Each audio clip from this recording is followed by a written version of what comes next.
한일 위안부 합의를 바탕으로 만들어진 화해치유재단이 발족 28개월 만에 해산 결정을 했습니다. 지난달 대법원이 내린 일제 강제징용 배상 판결에 이어서 화해치유재단까지 해산되며 한일 관계는 더욱 얼어붙을 전망인데요. 이슈워치 오늘 이 시간에는 관련 내용 임성준 전 청와대 외교안보수석과 전화 연결해서 살펴보도록 하겠습니다. 네, 안녕하십니까? 네, 안녕하세요. 예, 먼저 화해치유재단이 해산을 결정하게 된 배경이 무엇인지부터 좀 여쭤볼게요. 어떤 이유였나요? 네, 방금 전 보도된 대로 이 합의는 그 박근혜 정부 시절에 한일 간의 그 위안부 문제에 대한 이제 양국 정부 간 합의에 이제 서명함으로써 시작이 됐는데요. 그게 2015년 12월이고 그 이듬해 2016년 7월에 이제 일본 정부가 10억엔의 그 피해 보상 출연금을 이제 내므로써 이 재단이 발족이 됐고요.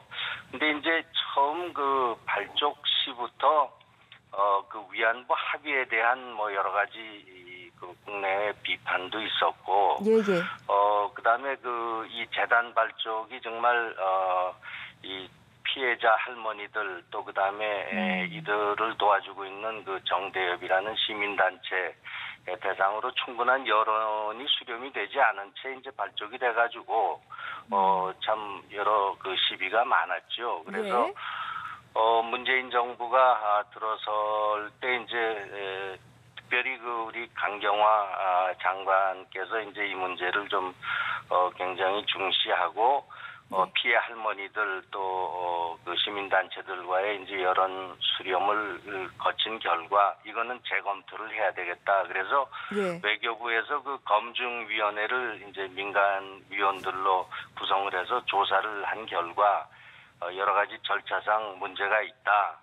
이제 그런 그 결론이 내려졌고요. 그래서 이제 이번에 정부에서 공식적으로 그 여성가족부 문제에 이임하는 그 재단 해산에 이르게 된 겁니다.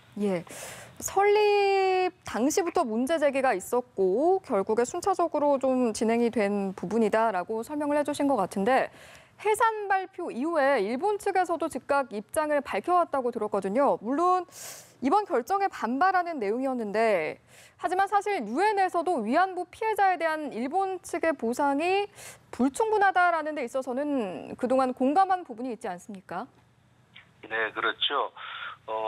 일본도 이 문제를 좀 국제 무대에 제기를 해서 일본 측이 성의를 다한 그 조치라는 그런 데 대해서 좀 지지를 얻으려는 노력을 해왔는데 사실은 이 문제는 1996년 그 유엔 인권위원회 특별 보고관의 그 이제 결정으로 해가지고 그 일본 군대의 그 위안부 고용 해서 했던 이 모든 문제가 이 성적 노예 행위였고 전쟁 범죄다라는 이미 그 결론을 내린 바가 있습니다.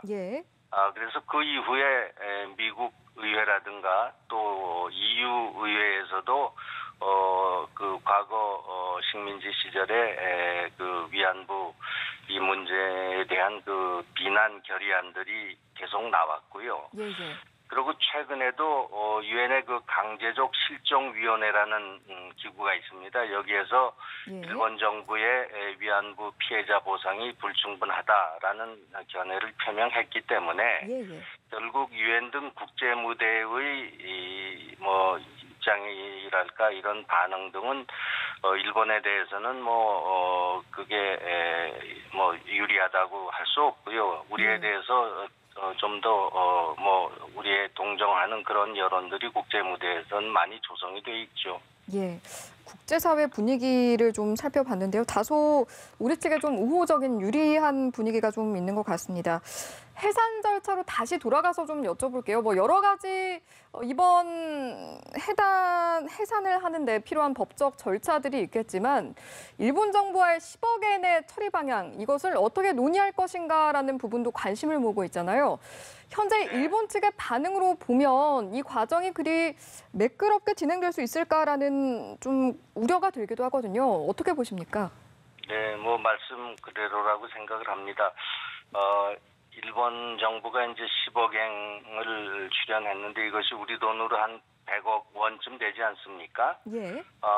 그래서 그동안의 치유재단에서 34분의 피해 할머니들한테 이제 이 돈을 가지고 뭐 지급을 했고요. 34억 원 정도. 그리고 이미 돌아가신 이 위안부 사망자들 그 가족에게도 이제 2천만 원씩 해가지고 현재 한 44억 원이 집행된 것으로 그렇게 지금 알려져 있습니다. 예. 이제 이 단계에서 그 피해 이제 재단을 갖다가 지금 이제 해체를 하고 활동을 중지하게 되면은 예. 이러한 그 금전적인 처리 문제가 나오고 네. 그리고 지금까지 이제 정부 입장은 이 돈에 대해서 구체적으로 지금 일본하고 어떻게 협상하겠다는 그러한 그 발표는 없지만은 이 모든 것을 우리 정부 예산으로 이것은 하고 예. 그 나머지는 뭐 결국은 글쎄요 이제 앞으로 처리 방안이 뭐 어떻게 나올지 모르겠습니다만은 예. 일본에 돌려줘야 된다는 여론이 강한데 예. 그러한 과정에서 지금 일본이 받아들일 수 없다는 그런 입장이기 때문에 예. 교섭 방향이 순탄하진 않아 보입니다. 네, 알겠습니다. 마지막으로 한 가지만 더 여쭤볼게요. 아무래도 한일 관계 당분간은 더욱 불안해질 수밖에 없는 상황인 것 같은데 앞으로 양국이 어떤 노력을 해야 한다고 보시는지요? 네, 말씀 그대로입니다. 지난 10월 30일 날 우리 이 나라 대법원에서 일본의 그 강제징용 피해자들에 대한 그 배상을 해야 한다는 판결이 내려져 가지고 이미 한 차례 한일 간에 뭐 큰 그 파동이 좀 있었고요. 결국은 이 우리의 그 식민지 피해에 관해서 이제 1965년에 오랜 그 한일 간의 교섭을 매듭짓고 이제 한일 청구권 협정이라는 게 타결됨으로써 한일 간에 이제 그 수교가 이제 재개됐고요. 예.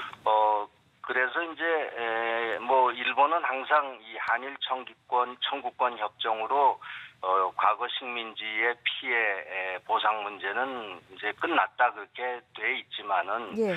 그러나 과거에 그 일본 일제 식민지의 피해가 너무 광범위하기 때문에 예. 결국 이런 문제가 계속 나온다고 보여지고요. 예. 그리고 그러한 그 이제 정부 간의 어떤 그 보상은 이 청구권 협정으로 이제 뭐 매듭 지었다는 그러한 학자들 간의 입장도 있지만은 예. 그럼 개인들이 피해 입은 것에 대해서도 이것으로 다 될 수 있느냐 하는 데 대해서는 또 논란이 그동안에 있었습니다. 예. 그렇지만 또 이 모든 것들이 저는 뭐 일본에 더 책임이 크다고 보고요.